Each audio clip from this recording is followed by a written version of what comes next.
Au début de la paracha Chukat, au chapitre 19, est décrite toute la procédure des cendres de la vache rousse qui permettent de purifier tout homme ou toute femme devenu impur suite au contact avec un mort.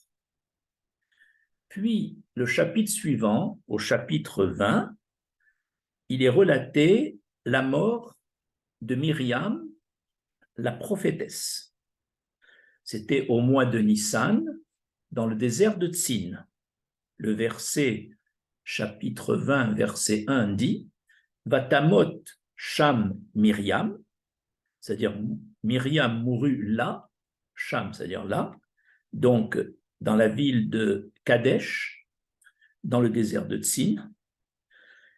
Et à propos de ce verset, le Talmud Moed Katan, à la page 28a, dit, selon Rabbi Elazar, que Myriam n'est pas morte par le Malach Hamavet, par l'ange de la mort qui lui aurait pris son âme, mais elle est morte par ce qu'on appelle la Neshika, c'est-à-dire par le baiser divin. Et Rabbi Elazar le déduit de l'identité de terme qu'on appelle la Xerashava entre le mot Sham dans le verset de Myriam et le mot Sham dans le verset relatant la mort de Moshe Rabbeinu. En effet, ce principe de Xerashava dit que lorsque deux mots se trouvent, deux mots identiques se trouvent l'un dans un verset et l'autre et le même mot dans un autre verset, le contenu d'un des versets est transposable dans l'autre. Or, à propos de Moshe Rabbeinu, dans la paracha Zot HaBeracha, c'est-à-dire dans le verset d'Evarim, chapitre 34, verset 5, il est écrit « Vayamot Sham Moshe Ralpi Hashem ». Moshe est décédé là, dans le territoire de Moab, Ralpi Hashem, mot à mot sur la bouche d'Hachem, ça veut dire par le baiser divin. Et il y a le mot Sham. On retrouve le mot Sham pour Myriam, comme on a lu au début de ce cours, Vatamot Sham Myriam. Et puisque pour Moshe, il y a écrit Alpi Hashem, donc c'est le baiser divin qui a provoqué la mort de Moshe, et non pas l'ange de la mort, et non pas le Malach Hamavet, il en est de même pour Myriam, grâce au mot Sham. Et on se pose la question. Donc, on a montré que pour Myriam, grâce au mot Sham, qui se retrouve dans la mort de Moshe, Myriam, comme Moshe, est morte par le baiser divin. Alors, pourquoi n'est-il pas écrit comme pour Moshe Rabbeinu, Alpi Hashem, pour que les choses soient plus claires pour Myriam? Nos sages disent parce que ça aurait été indécent de parler de baiser divin, de Neshika, lorsqu'il s'agit d'une femme, comme ici Myriam. Donc, par décence, on n'a pas écrit Alpi Hashem, et c'est grâce au mot Sham et Sham que l'on déduit que Myriam est morte par le mérite du baiser divin. De plus, le Talmud Moed Katan ajoute, Rabbi Ami pose la question, pourquoi l'épisode du décès de Myriam suit juste après la description des sacrifices de la vache rousse? Il y a un principe que quand deux sujets sont juxtaposés, c'est qu'il y a une relation entre ces deux sujets. Eh bien, c'est pour nous apprendre que, de même que les cendres de la vache rousse ont un effet expiateur et purificateur sur celui qui en est aspergé, de même la mort des justes, ici en l'occurrence la mort de Myriam, fait expiation et purification pour la communauté d'Israël. Et Rabbi Elazar dit toujours à la fin de ce Talmud Moed Katan, il dit pourquoi l'épisode de la mort d'Aaron. Aaron est décédé entre la date du décès de sa sœur Myriam et quelques mois avant le décès de son frère Moshe. Et Rabbi Elazar dit pourquoi l'épisode de la mort d'Aaron est-il annoncé juste après la description des habits du Kohen Gadol?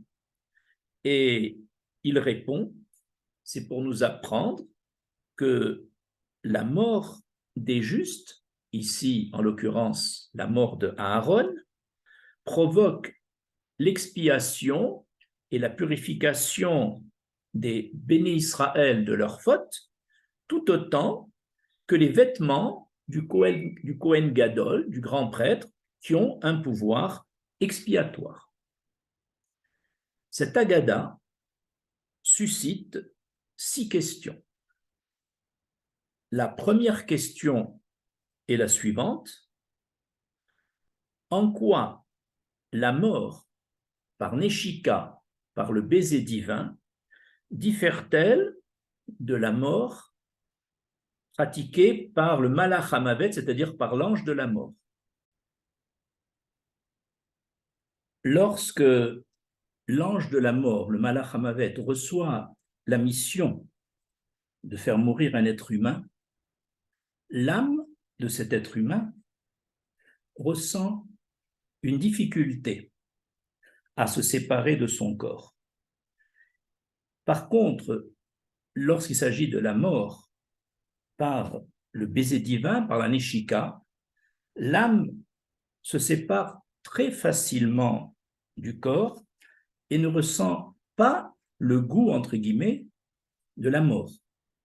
C'est à ce genre d'êtres exceptionnels qui ont mérité la mort par baiser divin que David Améler dit dans le Teilim 65, il dit Ashrei, Tebacher, Vetekarev, Ishkon, heureux ceux que tu choisis et que tu rapproches.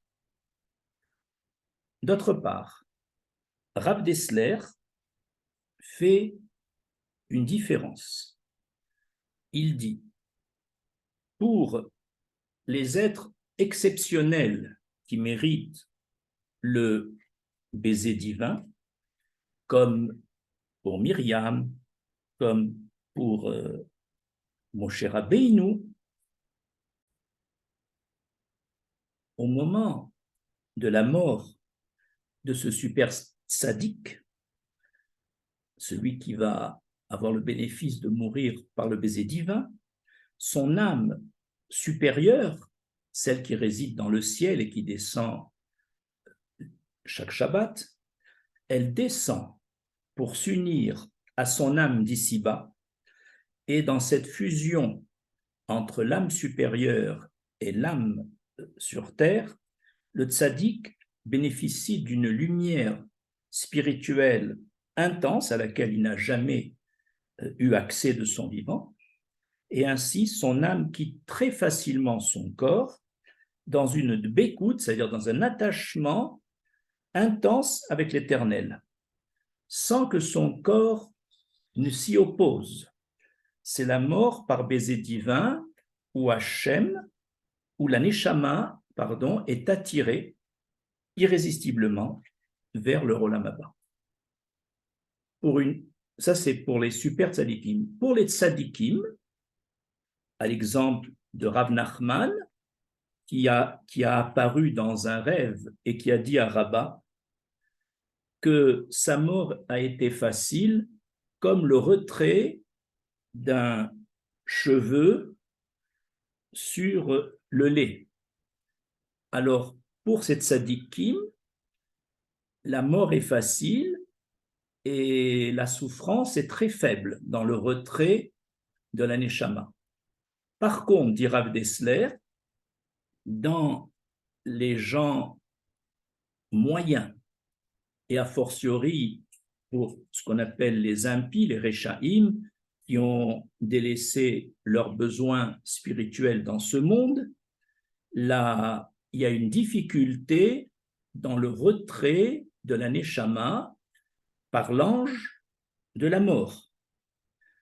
Et plus que ça, dit Rav Dessler, ces gens en général qui ont donné un trop grand coefficient au matérialisme, même après leur mort, cette âme cherchera en vain à réintégrer le corps pour de nouveau vivre une vie matérialiste à laquelle ils ne pourront plus accéder, et cela renforce encore leur douleur. Voilà comment Rav Dessler, dans le tome 3, explique les différences de façon de mourir des justes et des non-justes.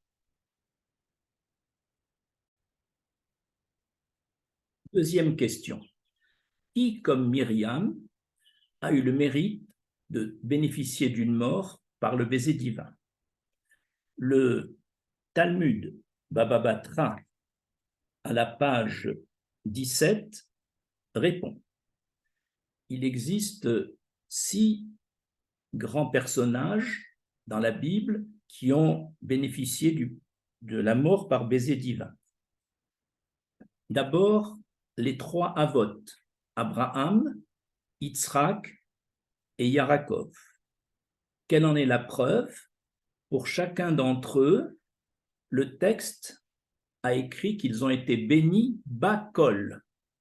Le mot bakol, ça veut dire en tout, et notamment par une mort sans souffrance, par dbikout, par attachement à l'Éternel, comme on l'a décrit au paragraphe précédent. Et c'est grâce à ce mot bakol que nous savons que nos 3 avot, nos 3 patriarches, Abraham, Yitzhak et Yaakov, sont morts par baiser divin. En plus, il y a Moshe Rabbeinu, qui est mort par baiser divin, d'après Ralpi Hashem, comme on l'a vu au paragraphe précédent. On retrouve la même expression Ralpi Hashem par la bouche d'Hashem, c'est-à-dire par la Neshika, par le baiser divin, à propos de Aaron, dans le Sefer Bamidbar au chapitre 33, verset 38. On le retrouve donc chez Moshe, chez Aaron, et enfin chez Myriam. Et pour Myriam, c'est un peu plus discret, puisqu'on l'a appris de la Xéra Shava, Sham Sham de Moshe. Finalement, d'après le Talmud Baba Batra, nous avons 6 grands personnages qui ont bénéficié de la mort par baiser divin. Troisième question. Pourquoi apprend-on de la mort de Myriam par baiser divin à partir de celle de Moshe et pas à partir de celle de Aaron? Du fait qu'on vient de voir que pour Aaron, il y a écrit également Sham et Ralpi Hashem. Il y a écrit que Aaron mourut là, comme pour Moshe. Et Aaron est décédé juste après, quelques mois après Myriam. Alors, la question est: pourquoi apprend-on de la Xéra Shava Sham Sham, la mort de Myriam par baiser divin, à partir du Sham de Moshe et pas à partir du Sham de Aaron? Pour répondre à cette question, il faut d'abord faire une remarque.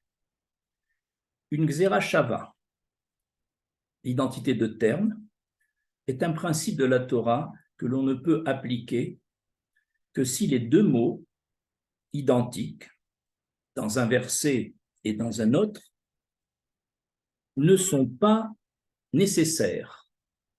Mais si les 2 mots en question sont, ou si les mots sont nécessaires, on ne peut plus faire de Xéra Shava.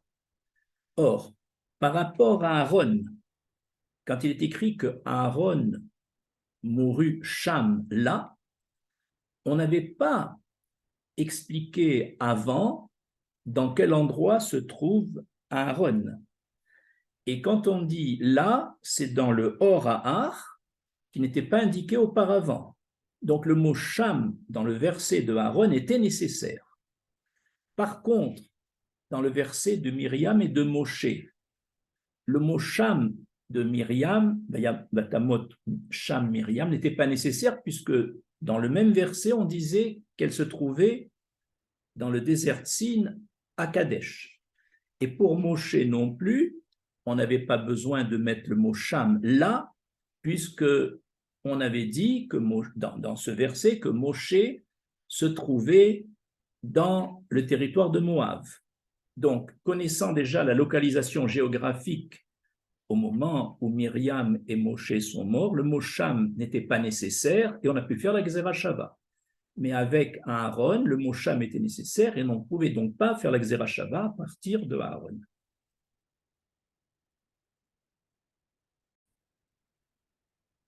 Quatrième question. Comment comprendre la question de la Haggadah? Pourquoi n'est-il pas écrit à propos de Myriam, Ralpi Hashem, sur la bouche de Dieu, pour dire clairement le baiser divin? La question se comprend comme ça. Le fait que Myriam est décédée avant Aaron et avant Moshe, c'est donc elle qui a été citée la première pour annoncer son décès. Donc, c'est là qu'on aurait dû mettre le mot Sham, avec Ralpi Hashem, sans parler maintenant du problème de la décence, parce que c'est la première information avec le mot Sham et Ralpi Hashem. Et quand on serait arrivé à la mort de Aaron, on aurait mis seulement Sham. Et quand on serait arrivé à la mort de Moshe, on n'aurait mis que Sham. On n'a plus besoin d'écrire Ralpi Hashem. De Myriam, avec Ralpi Hashem, on aurait appris que la mort de Aaron et de Moshe serait également par baiser divin. Et donc, c'était ça la question. Pourquoi dans le premier texte inscrit, en général, c'est dans la première information que tout est indiqué, Sham et Ralpi Hashem. Et les autres qui viennent après, on apprend de la première. C'est parce que on ne pouvait pas écrire Ralpi Hashem justement à cause de la décence que ce Ralpi Hashem a été reporté chez Aaron et chez Moshe. Mais au départ, on comprend bien le sens de la question. Pourquoi n'est-il pas écrit Ralpi Hashem pour Myriam qui a été citée, dont la mort a été citée en premier?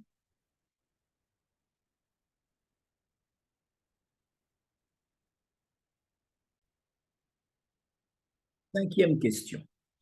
En quoi la mort des justes est-elle comparable au sacrifice de la vache rousse?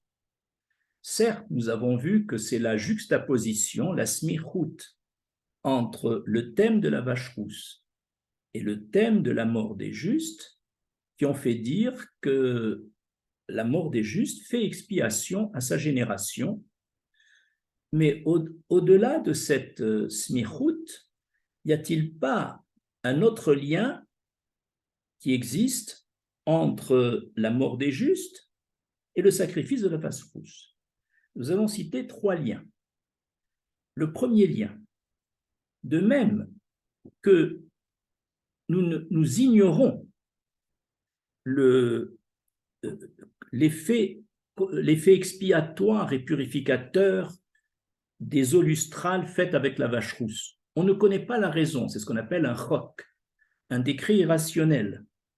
Eh bien, de même, nous ne connaissons pas la raison de l'effet expiatoire et purificateur de la mort des justes.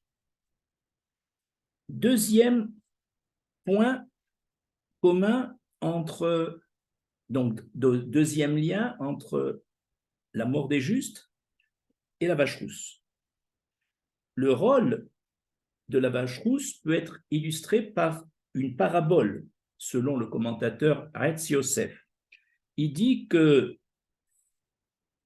après la faute du veau d'or, la parabole est la suivante. Le fils d'une servante a souillé le palais du roi. Le roi ordonne alors à sa mère de venir nettoyer la souillure de son fils.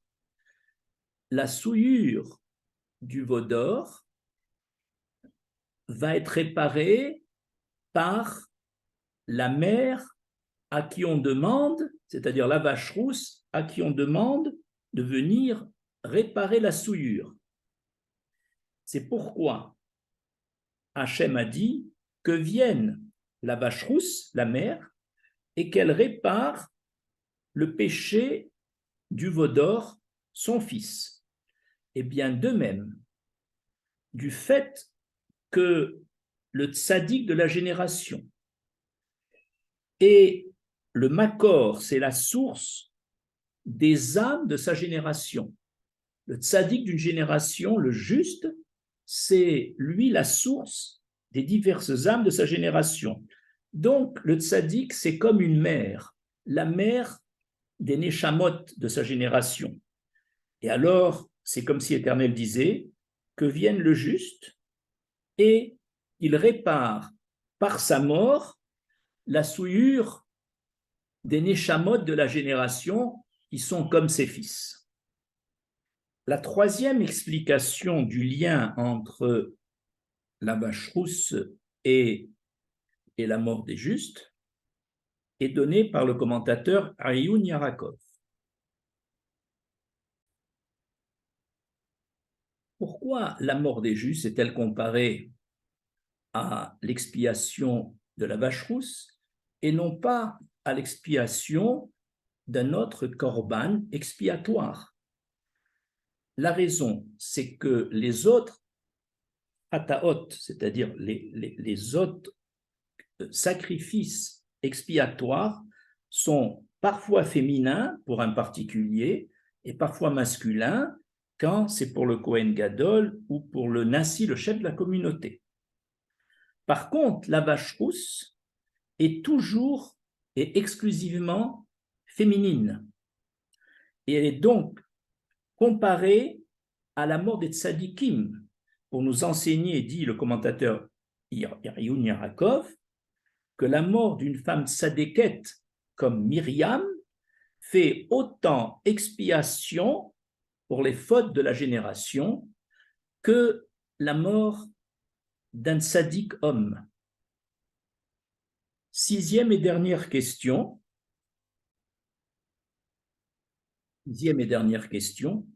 En quoi les preuves de Rabbi Elazar entre la mort des justes et la vache rousse et la preuve de Rabbi Ami la preuve de Rabbi Elazar avec les habits du Kohen Gadol et la preuve de Rabbi Ami avec la vache rousse, en quoi ces deux preuves se complètent-elles?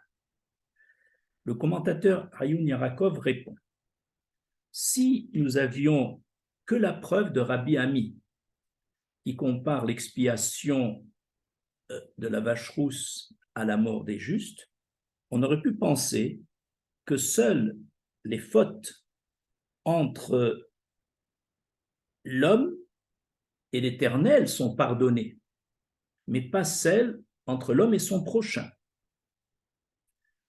Par contre, lorsque Rabbi Elazar ajoute la comparaison entre les vêtements et la mort des justes, nous savons, d'après le cours fait dans la Parashat Tzav, le cours numéro 3 dans le Sefer Vayikra, à propos de l'effet expiatoire des vêtements du Kohen Gadol, que ces vêtements font expiation et pour les relations verticales entre l'homme et l'Éternel, et pour les relations horizontales entre l'homme et son prochain.